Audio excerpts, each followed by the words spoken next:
YouTube, this is a tobacco review of Rise of Mixture Monster number 4, I believe, by Cornell and Deal, C&D. According to the label, MM4, Cornell and Deal, pipe tobacco by Cornell and Deal Incorporated, warning, blah blah blah. This is a 3-ounce tin. Says here, an enticing aroma beckons once more. A light creeps out from the blending house door. The Cavendish mixture of C&D lore. Notes of caramel, apples, and chocolate in store. The monster has risen, back to settle the score. Deliciously sinister. It's Mixture Monster number 4. Well, as it says on the label, it is a aromatic, clearly, of apple, caramel, and chocolate. Well,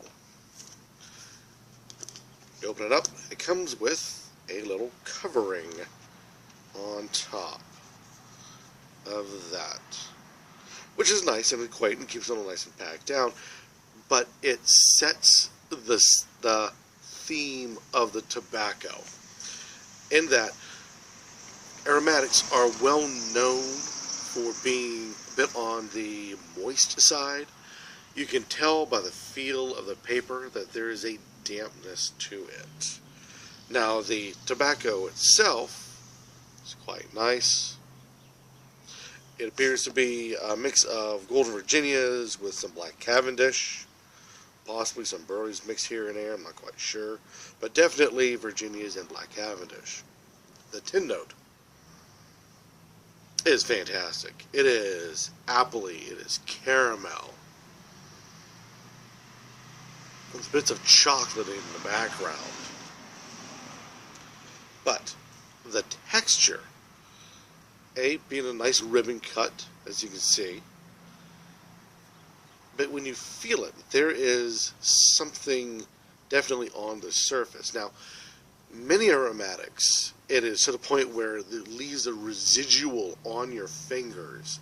This does not do that, but you can tell there's a bit of a moisture to it. Not too bad. Dry by some standards, possibly a little too moist by others. Thus the tin note. The tobacco itself smokes quite well. Very little problems trying to keep it lit. Very little issues in trying to relight it. Smoke level seems to be about moderate. It does not turn into a nice gray ash as you're smoking it or when you're done, but it does deteriorate quite nicely if that's a standard you wish to go by. The room note is debatable. Some don't like it at all, and some swear it's as good as the tin note. So I'm afraid I'll have to leave that up to you, fair audience, to figure out whether or not the room note is worth the price of admission. The taste, it actually has a taste.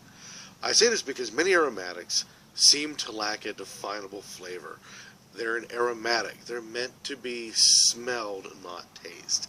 And oftentimes you'll get this kind of an ick flavor because of the topping or the casing that they're using just does not wish to burn well with a particular tobacco, leaving you with a bit of a kind of a flavor. In this case, it does leave a nice flavor of apple. Actually, of almost, what do you call it? Sour apples. That's what I'm looking for. It has the taste of sour apple with a hint of caramel. And even right here, without even putting through a char light or anything else, you get sour apple right off the bat. Mix it, of course, with the Virginias and everything else, and the flavors you would expect from those particular flavors of tobacco in the raw. So there you are. Sour apple, hint of caramel, no chocolate.